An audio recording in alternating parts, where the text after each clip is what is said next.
आइए अब बात करते हैं म्यूचुअल फंड में इन्वेस्ट करने का सबसे आसान तरीका क्या है। म्यूचुअल फंड में आप ऑनलाइन भी इन्वेस्ट कर सकते हैं। अगर आपके पास डीमैट अकाउंट है या डीमैट अकाउंट नहीं भी है, तब भी आप किसी भी म्यूचुअल फंड में इन्वेस्ट कर सकते हैं।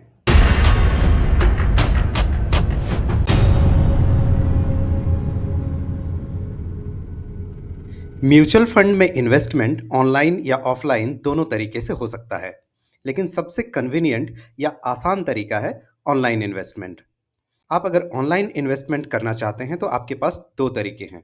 आपके पास अगर डीमैट अकाउंट है तो आप उस डीमैट अकाउंट के थ्रू से भी ऑनलाइन इन्वेस्ट कर सकते हैं, या डायरेक्टली उस म्यूचुअल फंड के वेबसाइट में जाकर भी आप केवाईसी करके और वहां रजिस्टर करके आप इन्वेस्ट कर सकते हैं। अभी मैं आपको बताऊंगा कि आप डीमैट अकाउंट के थ्रू कैसे किसी म्यूचुअल फंड में इन्वेस्ट कर सकते हैं। मैंने जीरोधा के कॉइन में लॉगिन किया हुआ है। आप किसी भी डीमैट अकाउंट में लॉगिन कर सकते हैं और वहां से म्यूचुअल फंड में इन्वेस्ट कर सकते हैं। यहाँ हम लोग एक्सप्लोर करते हैं इक्विटी म्यूचुअल फंड, जो डायरेक्टली शेयर्स पर इन्वेस्ट करते हैं।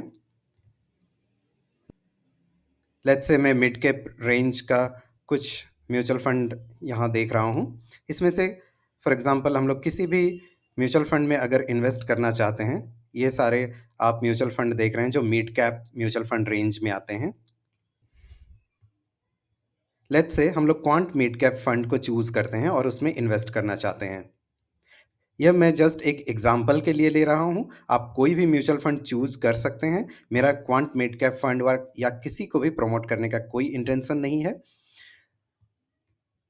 आप इस म्यूचुअल फंड का डिटेल्स आप देख लीजिए, उसके फंड मैनेजर कौन है, उसके एक्सपेंस रेशियो कैसा है, एईएम कैसा है, लास्ट 3 इयर्स या 5 इयर्स का उसका परफॉर्मेंस कैसा रहा, उस हिसाब से आप डिसाइड कर सकते हैं कि आपको उस म्यूचुअल फंड में इन्वेस्ट करना चाहिए या नहीं करना चाहिए। तो सपोज़ हम लोग डिसाइड करते हैं कि क्वांट मिड कैप फंड में हम लोग इन्वेस्ट करना चाहते हैं। आपको इन्वेस्ट के 2 तरीके हैं। या तो आप लमसम इन्वेस्ट कर सकते हैं, यहाँ बाय बटन पर क्लिक करके, यानी आप एक ही बार में जितना अमाउंट आप इन्वेस्ट करना चाहते हैं, 10,000, 20,000 या 50,000, आप एक ही बार में उसमें इन्वेस्ट कर सकते हैं। एसआईपी या सिस्टमैटिक इन्वेस्टमेंट प्लान, इसके थ्रू से आप मंथली, क्वार्टरली, हाफ ईयरली या ईयरली इन्वेस्ट कर सकते हैं। तो लेट्स से हम लोग एसआईपी चूज़ करते हैं। इसके बाद हमारा डिटेल आ जाएगा कि इनिशियल इन्वेस्टमेंट यहाँ मिनिमम है 5,000 रुपीज़ आपको करना है, और इंस्टॉलमेंट अमाउंट आप कितना पे करना चाहते हैं हर महीने। आप 1,000 या 2,000, 3,000, 4,000, 5,000। फॉर एग्ज़ाम्पल हम लोग यहाँ 5,000 फ्रीक्वेंसी रखते हैं मंथली, और किस डेट को आप डिडक्ट करना चाहते हैं, लेट्स से आप 5th ऑफ एवरी मंथ अगर हम डिडक्ट करना चाहते हैं। ऑटोमेटिक स्टेप अप है, ये ऑप्शनल है, यानी कि आप नेक्स्ट ईयर आपका उतना परसेंट ऑटोमेटिकली इंक्रीज हो जाएगा अगर आप इस ऑप्शन को चूज़ करेंगे तो। अभी हम इस ऑप्शन को चूज़ नहीं करते हैं। SIP will be active until cancelled. आप जब तक कैंसिल नहीं करेंगे एसआईपी आपका एक्टिव रहेगा। टेस्ट करना तो आप क्रिएट एसआईपी पर क्लिक करेंगे। आपको कंफर्म करना होगा कि इंस्टॉलमेंट अमाउंट आप 5,000 देना चाहते हैं। Are you sure you want to place this order? अगर आप कंफर्म हैं तो आप कंफर्म पर क्लिक कर दीजिए। आपका एसआईपी क्रिएट हो गया। आपको जो मिनिमम अमाउंट था वह पेमेंट आपको कंफर्म करना पड़ेगा।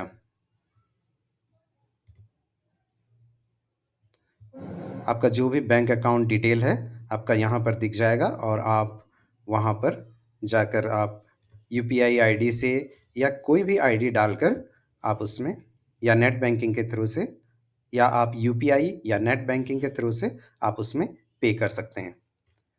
फॉर एग्ज़ाम्पल मैंने यूपीआई सेलेक्ट किया और मैं कंटिन्यू करता हूँ। तो अभी मेरे यूपीआई अकाउंट में यह मैसेज चला जाएगा 5,000 रुपीज़ पे करने के लिए।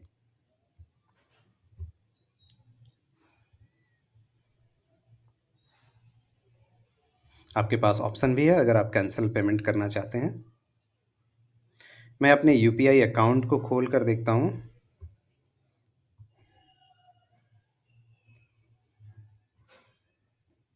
और मैंने यूपीआई अकाउंट में 5,000 रुपीज़ पे करने के लिए एक्सेप्ट कर लिया।